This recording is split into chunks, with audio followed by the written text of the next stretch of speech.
la Cordillère. Et en étudiant un tout petit peu de près les actions que vous menez, vous entreprenez des actions, vous investissez dans plusieurs domaines d'activité, dans la formation, dans l'éducation, dans le sport, dans l'adduction d'eau, aussi bien en France qu'en Afrique. Et l'une des régions où vous investissez, où vous impliquez en tout cas, c'est le Mali.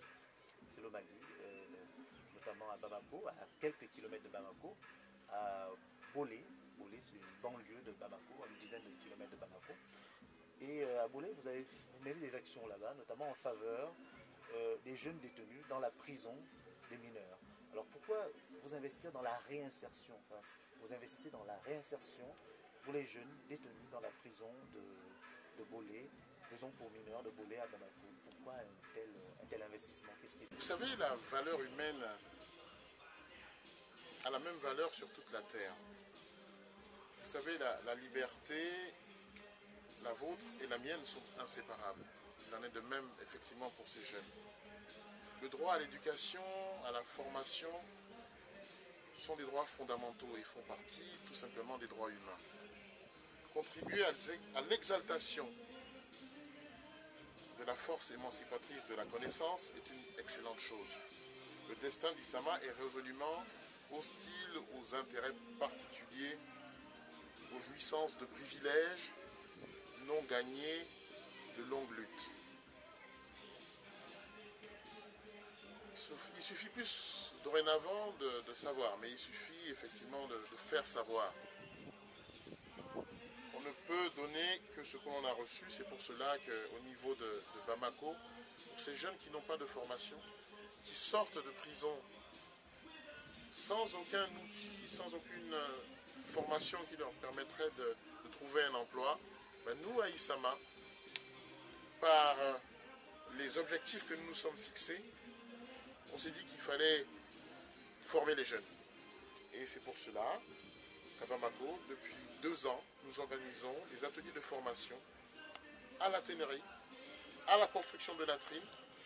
Et là, vous voyez qu'à nouveau, on porte un grand intérêt à la problématique de l'accès à l'eau en Afrique. Et aussi la fabrication d'ensachage d'eau potable, oxodégradable, qui permettent effectivement de gérer à notre niveau cette problématique d'accès à l'eau. Donc les actions se poursuivent avec force, avec conviction, pour que ces jeunes puissent avoir un emploi, le faire savoir, l'écrire, le dire, que dans ce secteur qui est celui de la formation professionnelle en Afrique, il y a fort à faire. Les enjeux et les défis sont colossaux. Il faudrait poursuivre ces actions-là. Il faudrait que tous ensemble, les énergies soient mobilisées dans ce sens-là pour que les jeunes puissent avoir un emploi, que le taux de chômage puisse baisser et que le développement économique puisse s'en suivre. Je vous remercie.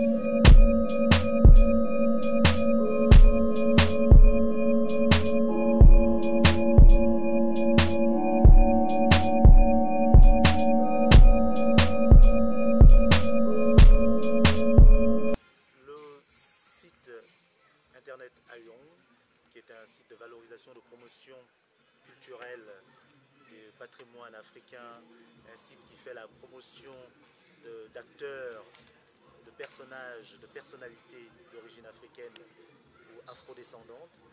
Nous avons ouvert une manifestation qui a eu lieu ici à Rouen, dans la Normandie, en France, et une manifestation organisée par l'ONG Issama. Issama, qui est une grosse structure qui a été montée il y a quelques années, il y a à peu près une dizaine d'années, et qui organise chaque année ici à Rouen, dans les hauteurs de la ville de Rouen, qui organise une manifestation sportive, un grand tournoi de basketball. Et nous avons donc couvert cet événement que nous avons voulu partager avec vous. Et on espère que vous serez ravis par la programmation. En tout cas, c'est une grande manifestation culturelle, sportive, qui a réuni des centaines et des centaines de personnes, des centaines de jeunes.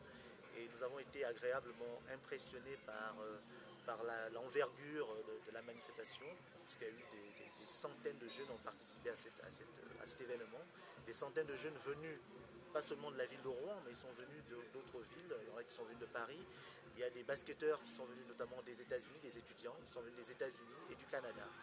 Et c'était un grand événement qui est organisé par le docteur Blaise Giacora, qui est pharmacien, qui est entrepreneur, qui est un acteur économique et qui a été, dans une vie antérieure, a été un homme politique.